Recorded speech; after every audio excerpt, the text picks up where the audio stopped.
Welcome to 2025, where the average home in Canada costs more than most people will earn in a decade, and somehow we're all just accepting this. Here's a fun statistic. If housing prices continue their current trajectory, by 2030, you'll need to be in the top 1% of income earners just to afford a starter home in any major Canadian city. Not exactly the Canadian dream we were promised, huh? I'm from PricedOut, and today we're diving deep into the Housing Crisis Canada 2025 edition. The perfect storm that's made home ownership a fantasy for most Canadians under 40. Stick around, because I'll also share some actual solutions that don't involve inheriting money or moving to the literal middle of nowhere. But first, let me ask you this. When was the last time you checked housing prices in your area and didn't feel a sense of absolute despair? Let's talk about why that is. The Canadian housing market isn't just broken, it's been systematically dismantled and rebuilt as a wealth generating machine for those who already have money. And there are three main culprits behind this mess. First up, we simply don't have enough homes. In 2025, Canada is facing a supply shortage of approximately 1.8 million units. And it's not just about building any homes. We're talking about the right kind of homes in the right places. Major cities like Toronto and Vancouver have spent decades blocking meaningful density. Just look at this map of Toronto. See all this yellow? That's land zoned exclusively for single family homes. In a city where the average detached house now costs 1.9 million. Make it make sense. While the government has promised to cut red tape and streamline approvals, construction still isn't keeping pace with our population growth. Speaking of which, Canada's population is growing at a rate that would make rabbits blush. Since 2022, we've been adding about 1.2 million people per year. That's like adding the entire city of Calgary annually. Now, let's be clear. Immigration is essential for Canada's economy and cultural fabric. The problem isn't immigration itself, it's the complete lack of planning for where all these new Canadians are supposed to live. When you increase demand dramatically without increasing supply, prices go up. It's economics 101. And somehow our government keeps acting surprised when this happens. Sure, Jan. The third horseman of the housing apocalypse, treating homes as investment vehicles instead of, places for people to live. In 2025, approximately 25% of all residential properties in Canada are now owned by corporate entities, investment funds, or people who own multiple properties. That's up from just 15% a decade ago. When BlackRock can outbid you by 200,000 and still make their profit margins, you never stood a chance. And speaking of chances, let's run some numbers, shall we? The average household income in Canada in 2025 is about 98,000 before taxes. The average home price, 830,000 nationally. In Toronto, it's even worse. 1.2 million for an average home. Vancouver, 1.4 million. Even cities like Montreal and Calgary, traditionally more affordable, have seen prices skyrocket to 750,000 and 650,000 respectively. What does this mean for the average Canadian? Let's break it down. To avoid CMHE insurance, you need a 20% down payment. On that average $830,000 home, that's 166,000. How long would it take you to save that much? Well, if you're able to save 1,000 a month, which is optimistic for most, it would take you nearly 14 years. And that's assuming house prices don't increase in the meantime, which they will. By the time you've saved enough for a down payment, the goalposts have moved so far that you're basically playing a different sport. Even if you somehow manage to scrape together a down payment, there's still the small matter of qualifying for a mortgage.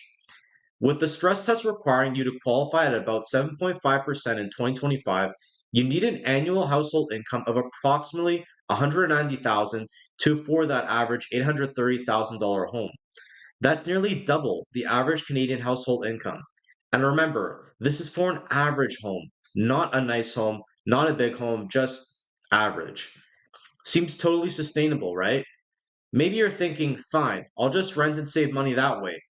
Well, I hate to be the bearer of bad news, but the average one bedroom apartment in Toronto now costs 2,800 per month. Vancouver, almost $3,000. Even in previously affordable cities like Calgary, you're looking at about $1,800. With rent taking up 40 to 50% of average Canadians' income, how exactly are you supposed to save up for that down payment? It's the perfect trap. Rents are too high to save, and homes are too expensive to buy. Welcome to the housing crisis, Canada 2025 edition.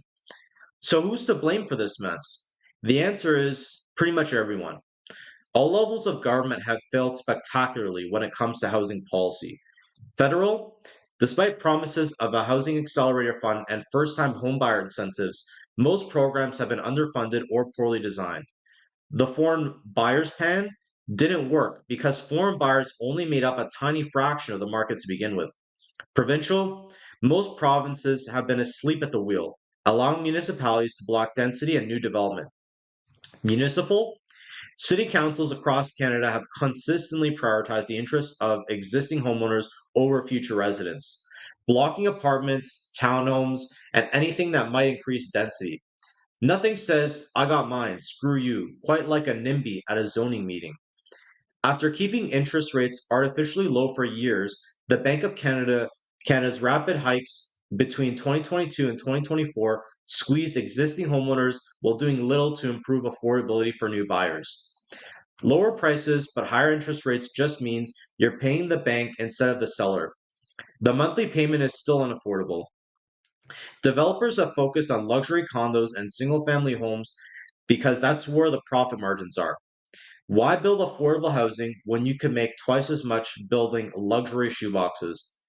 And let's not forget the real estate industry itself, which has a vested interest in keeping prices high because every time prices go up, so do their commissions. It's almost like the entire system is designed to keep housing expensive.